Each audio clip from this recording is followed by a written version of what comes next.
Hello there. I'm Joe Ruggiero, and welcome to my podcast, Inspired, and the people who inspire me. We have had such a great reaction to faith and what it's doing to all of us at this difficult time in the world.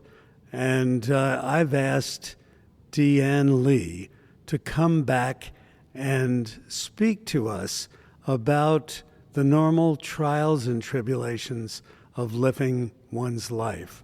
We're all living older, longer years, and I think that her words are comforting and inspiring. And I'd like to have her speak a little bit about what she's uncovered. Welcome. Well, thank you. I appreciate that. It's fun being with you again. Well, Thank you. you're reading a book that's inspiring you. Yes. Yes, it's a 500-page book, and it's about one particular person in the play, if you will. It's a man who was born and raised in China in a Catholic family and went to school for the Catholic, and all the way through he had his sights on being a servant of God. But then up comes the tragedy part, where there's the enemies, if you will, coming over and making the whole country socialistic, and you had to follow their rules or else you were in trouble. And he would not give up his faith for what they were asking him to do. This is a book about his life. It starts when he's young, and it goes until he's an older man. It's an amazing, amazing inspiration. Well, how does that relate to us living our lives? Well, how do I live my life either, because I am a Christian. I do believe in God. I try and do the things that are right in my sight for him, with people. But he went way beyond that, way, way, way beyond that. He was doing just fine until the enemy came into the play of it. And then he's spent 30 years in jails because he wouldn't kowtow to the parties that be. Mm-hmm. There's a number of anti-Semitism going on in the world, which we don't learn about history. And I saw Alfred Hitchcock interviewed by Dick Cavett, a rerun of an interview.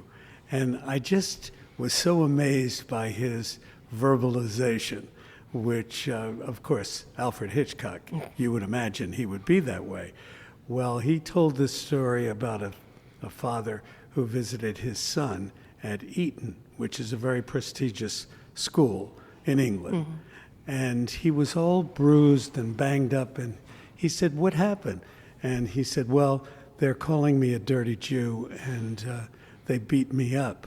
And the father said to him, "You tell them that Jesus Christ was a Jew, and that they'll realize what they've done to you." And a month went by, and he came back and visited his son, and this time he had 2 black eyes. And he said, "What happened?" He said, "Did you speak to the guys who are bullying you?" And he said, "Well, I forgot the gentleman that you told me to mention." And this is what happened. Well, that's the a problem. Gentleman that you told me to mention, which I think is very interesting because I think he lost track of the lesson to be learned. Do you think that many of us are losing the lesson? I wonder how many people even listen to the lesson. Listen is so important. Yes. Isn't it? You have to know where your priorities are. And this particular man that I'm talking about was all about his faith. He was a Catholic man, raised and born and growing up that way. He lived his life in respect for God. And he would visualize things. That came a little bit later, because when he wouldn't kowtow to what was going on, they would put him in jail, which was with a bunch of other guys and all this kind of things. But they had to memorize things that the communists had told them to memorize, and if they didn't, they would get beaten up and put in a jail cell. And it just kept going and going like that, and he refused to let it go. That didn't coincide with his faith in God and the church, and so he refused, and he was beaten up a couple of times as well. But the part I like the best, I think, is that even though he was beaten up, sometimes he was in a cell with a lot of other guys, but when it got worse, he would be in a cell by himself after being harmed, basically. I mean, they broke his arm, they broke his hand on one side, that kind of thing. And so he's sitting in this cell. There's no warmth. There's very little food that's being given to him. But what he did is he used that alone time for poetry. And that's what kept him going, kept his eyes on God, on his God, and kept him going. He did never say, well, okay, I've got to bend in. Never, never. He never gave in. He believed in his faith as strongly as anybody I've ever heard of. Now, you have a lesson that you learned from an aunt of yours. Yes. Yes, I did. My aunt lost her husband pretty young. Actually, he was very young at the time. And then he died very shortly thereafter. She lived 40 years after he had passed. She lived another 40 years there, but she never stopped crying. You know, she lost him or lost her husband, never stopped crying. My mother would call her on the phone to cheer her up. Hi, how are you doing? Just checking in to see how you're doing. And I didn't know that until later. My mom told me that, and then my mom passed away, and I thought, you know what, I think I'm the daughter that she never had. So I'm going to pick up the phone and I'm going to call her. And every time I called her, she cried. And it got to the point where, what's the point in calling her? You hate to do that, but she's not responding. She's just crying. She can't let go. She lived for 40 years after that. And I thought, the good Lord didn't put her on this earth to cry for 40 years. I know he didn't. That's not God. God doesn't do that. How would you solve that situation? How would I solve it? Yeah. Today I would solve it on a one-on-one, talking to her, sharing. Open your eyes. Huh? Look at around us. I never thought about doing it at that point. My faith walk was different then, not as strong as it is now. Because we're all facing challenges. Yes. We're all facing the need for some kind of a tonic. And we're living longer. We're going to have to face the inevitable. We're not going to live forever. And neither are the people around us going to live forever. And we need to know that, and it's okay, because God has got them. Yeah. You know, it's beyond our reach at this point. Well, I see you taking pictures of things that appeal to you. Do you suggest that people use their cameras to look around at what the blessings are that present themselves? You had mentioned speaking to people. There are people that crawl into their cells and become hermits and don't exchange. You know, that old song, people who need people, but it's true. It is true. We need each other. We're not put here by ourselves. That's why we have families. We have a husband or a wife. We have children, whatever we have there. And it's part of what keeps us going on the right path. God put us here for a reason. Okay, now you've got a wife or a husband, and now you've got family, and you just keep marching forward. Well, I saw you talking to two youngsters, 23 and 30-something, and they were talking about what marriage is and what families are. And I would love to have been a fly on that conversation, because what was your advice? You just have to take one day at a time. We're here today. Are we going to be here tomorrow? Don't know. You have one day at a time, and you should spread whatever joy you have in your heart today, not tomorrow, because maybe you won't be here tomorrow. Be positive. How about looking for a companion who you trust and love and can exchange thoughts with? That would be good as well. A lot of people keep it indoors, into their hearts, into themselves, and it's not opened enough for them to start healing yet, because they're still hanging on to someone else. Right. And that's a good start. That's not a bad thing. But you need to work through it somehow.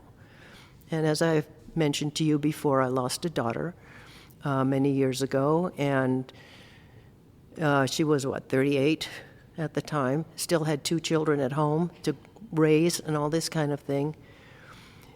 But I didn't fret over her as much as I might have needed to do, because I knew she was a believer in God. I knew where she was then, and that was okay. But you've got to come to terms, however you do that, you have to come to terms somehow with the fact that this person's no longer in my life. But look what they did in my life that enhanced my own living, my own walk in life. Well, I see you as being very curious. I watch you in our community greet people, get to know them. You're not preaching. You're more interested in what they're about, the things that they like, history, possible. You even made a suggestion this morning, which I thought would be fascinating, is to get each individual to talk a little bit about their past. And that's easier said than done, because most people don't like to do it. There are people that do like to talk about themselves. Yes. But that's not good for the person who's listening. Right. You know. It's got to be a fair exchange, if you will. And it's That's nice to right. hear about someone else's history. Right. But it shouldn't be something that drags us down. You can be there and walk with them, but you should be the one that lifts that rock so that they can continue walking as well in a relative happy mode. Well, now you do a Bible study, and I've attended your presentation. You're more interested in what people ask you and what they have to say, rather than memorizing Psalms or sections of the Bible. What is your strategy? I probably wouldn't have thought of it as a strategy, but I think I might have shared this with you before, that there was a Japanese restaurant and store, where you could buy things as well, that I had gone to, and I was ordering a soup for lunch, and I went over to pay, and I asked the lady how much, and she told me, and I put my hands out to hand her the money, but she didn't want to take it. It needed to be put in her hand. She wasn't going to grab it. And that's what I have thought here too. Offer them something and let them grab hold of it when they're ready to grab hold of it. You have developed many friends in your travels, certainly throughout the world. What makes a good friendship? Sharing, being there for each other. Being there for each other is important, because right now you look just like your normal self, which is good. It doesn't look like you have anything hanging on you that's heavy, that's hard to carry right now. But you can be with people. And if you've got somebody is hurting because of a tragedy or a problem in their life right then, just listen. Just listen. It's like that thing. I wanted to give that money to her, but she wouldn't take it. I had to hand it to her because she had it ready for me. She was ready to hear it, basically. So don't say to anyone that's hurting, get over yourself. No. No. Snap out of it. No. You've got to walk with them side by side, or at least to suggest it, so that they can go forward and be a little bit relieved from the grief. I mean, grief takes its time to go through. I've been through lots of grief, and maybe that's made me stronger where I am too. I don't know. I had a uncle who was very, very good at gatherings, whether it be a holiday or cocktail party or whatever. And he would pick up like people. Oh, you should meet this person. They used to live right around the corner from you. Or you both like to sail. Why don't you talk about your experiences on the waters? I think that is a gift.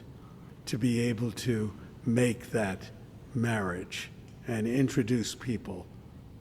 Some people just ignore the other person.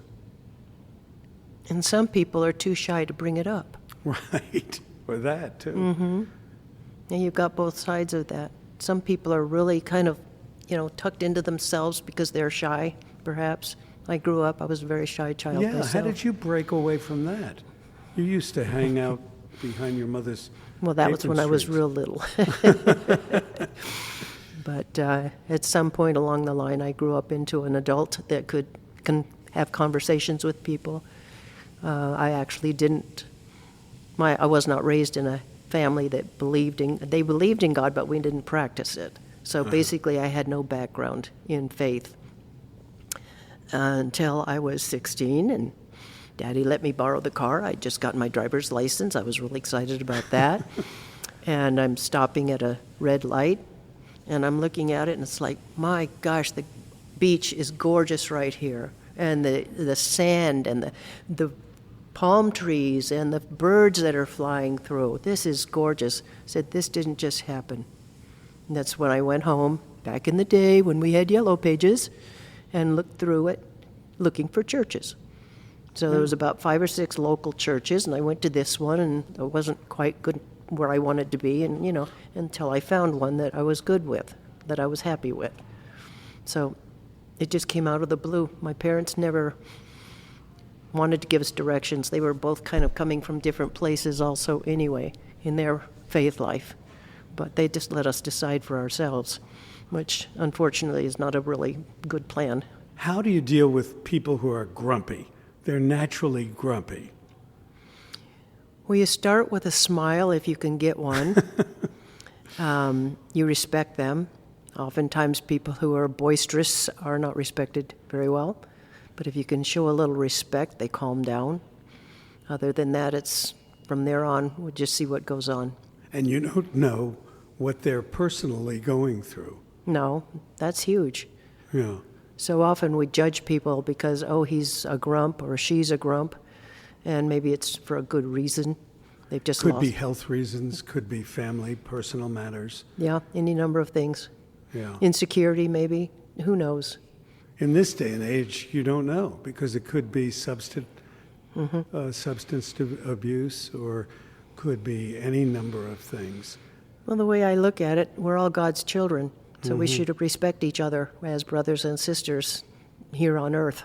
Whether you call yourself a Catholic or a Jewish person or a Muslim, whatever you call, we're still all here together. That's right. We need to respect each other, which of course we're not doing a real good job of internationally right now. Right. But that's just got to be there for them if they want you, and if they don't, it's pretty obvious. You just stop. Exactly. What else do you find? You do speak to a lot of churchgoers. You do advise in some cases, very delicately. Suggestion rather than advise. What's going on? Are people afraid, or why? People are lost in a certain way, in different degrees, depending on what they've been through, what's coming up ahead of them, maybe. To me, I'm a faith-based person. I don't have a problem. I mean, I've lost a lot of people in my life. Yes. I buried a daughter, buried my parents, buried, a good friend forever and ever type of thing. And 2 husbands, yes. And it's life. It was supposed to be. I don't have any control over that. None of us has a control over that. We go when we go, and everybody's sad when it happens. And that's okay. But I like to think back on, I remember when Mom used to say this, and it was so much fun. Or Daddy did this with me. Or my friend was stellar. We knew each other from birth on, basically. You just have to celebrate what you had. Don't forget what you had, because those memories are going to stick with you even though the person's gone. That's a very interesting case because we had luncheons for designers to present our fabric line. And we were at a beautiful resort And I saw them preparing beautiful flowers, and interesting trays of food were being passed around, refreshments, etc. And I said to the waitress, this must be a very special event. What is it? And she said, this is a celebration of life. Yes.